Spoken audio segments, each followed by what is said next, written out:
නොදැනුවත්කම හරි නොසැලකිල්ල නිසා හරි අපි බිල්ඩ් අප් කරගන්න වැරදි ෆුඩ් හැබිට්ස් වැරදි ලයිෆ්ස්ටයිල් හැබිට්ස් නිසා තමයි අපේ ශරීරය අපි අන්සැටිස්ෆයිඩ් තැනකටපත් වෙන්නේ. එතකොට තමයි අපිට හිතෙන්නේ ට්‍රාන්ස්ෆෝමේෂන් එකක් කරන්න ඕනේ කියලා, which is a very good realization to have. හැබැයි ප්‍රශ්නේ තියෙන්නේ ගොඩක් අය එක්ස්පෙක්ට් කරනවා overnight results. ඊටාම ඉක්මනින් සතියෙන් දෙකකින් මාසෙන් results බලන්න. එහෙම results එන්නේ නැහැ කියලා දැක්කහම demotivate වෙලා අර කරගෙන ආපු process එකත් නවත්තලා දානවා. මේක හරිම unfair expectation එකක් ඔයාගෙන්ම කරන. මොකද ඔයා අවුරුදු ගාණක් තිස්සේ තිබුණ වැරදි habits වල ඉන්නේ. ඔයාගේ body එක වැරදි තැනකට ඇවිල්ලා තියෙන්නේ.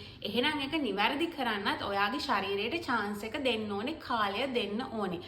අර තිබුණ habits unlearn කරලා අලුත් habits වලට adapt වෙලා ඒවට හරි විදියකට react කරන්න ඔයාගේ body එකට time එකක් යනවා.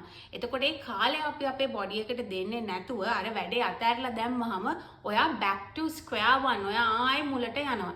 ඒක නිසා තමයි ගොඩක් අය හැම වෙලෙම complain කරන්නේ කොච්චර කරත් මේක හරියන්නේ නැහැ, කොච්චර කරත් මගේ transformation එක successful නැහැ කියලා.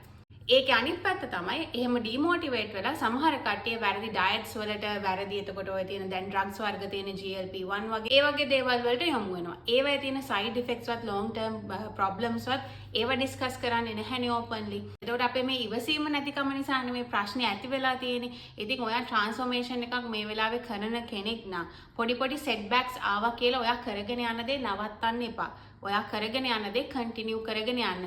ඔයාගේ බොඩි එකට රෙස්පෙක්ට් එකකින් ආදරෙන් කන්සිස්ටන්ට් එෆර්ට් එකක් දීලා ඔයාගේ ට්‍රාන්ස්ෆෝමේෂන් එක කරගෙන යන්න. සාමාන්‍යයෙන් ඕනම කෙනෙකුගේ නිවැරදි බොඩි ට්‍රාන්ස්ෆෝමේෂන් එකක් බලා ගන්න මාස 6ක් අවුරුද්දක් අතර කාලයක් යනවා. ඉතින් ඒක නිසා ඒ කාලය ඔයාට දෙන්න ඉවසීමෙන් මේ process එක කරන්න.